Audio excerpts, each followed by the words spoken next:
BBC News at midday. Health leaders are warning that the NHS can't deal with much more disruption at the start of the latest strike by junior doctors in England. The walkout, part of a long-running dispute about pay and conditions, began this morning and is due to end on Tuesday. The doctors' union, the BMA, is calling for a rise of 35% to make up for a series of below-inflation pay deals. Dr Aryan Singh is among those on the picket line outside St Thomas's Hospital in London.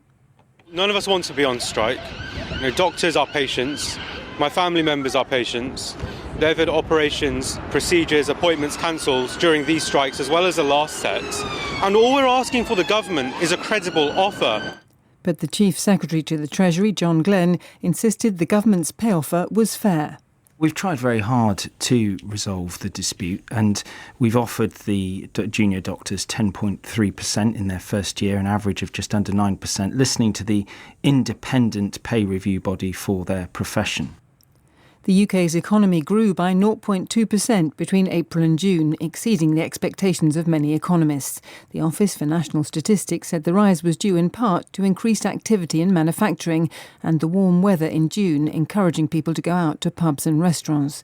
Rishi Sunak said the figures showed the government's plan for the economy was starting to work. Labour says growth is still on the floor. The Home Office says 755 people were detected crossing the English Channel in small boats yesterday, the highest daily number so far this year. This latest figure confirms that the total number of people arriving in the country in small boats since 2018 has passed the 100,000 mark. Tony Smith is the former head of the UK Border Force. He says it's important to keep these latest figures in context. This 100,000 figure is a landmark number, but that's over the last 5 years. Actually, we did have 100,000 in 2002 alone. They weren't coming on boats then.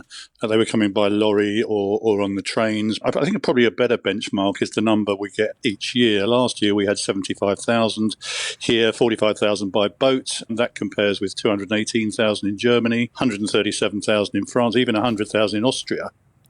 New figures from the EU's border agency suggest the number of people who've crossed illegally into the EU so far this year is more than a tenth higher than for the same period in 2022.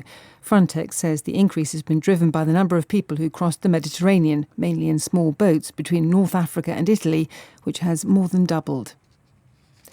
The authorities on the island of Maui in Hawaii say it will take years to recover from devastating wildfires whose flames were fanned by a hurricane.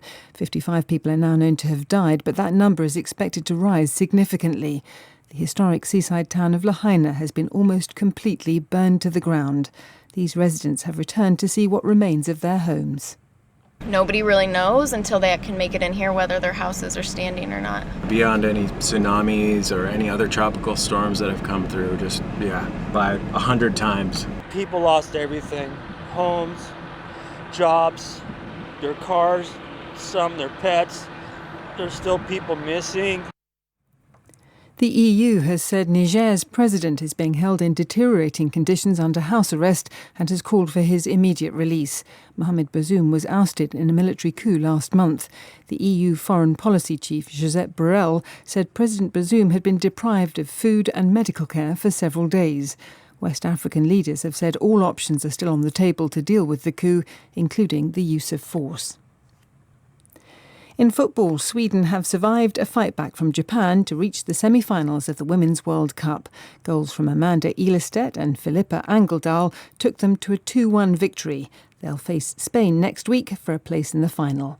England face Colombia in their quarter-final tomorrow. BBC News.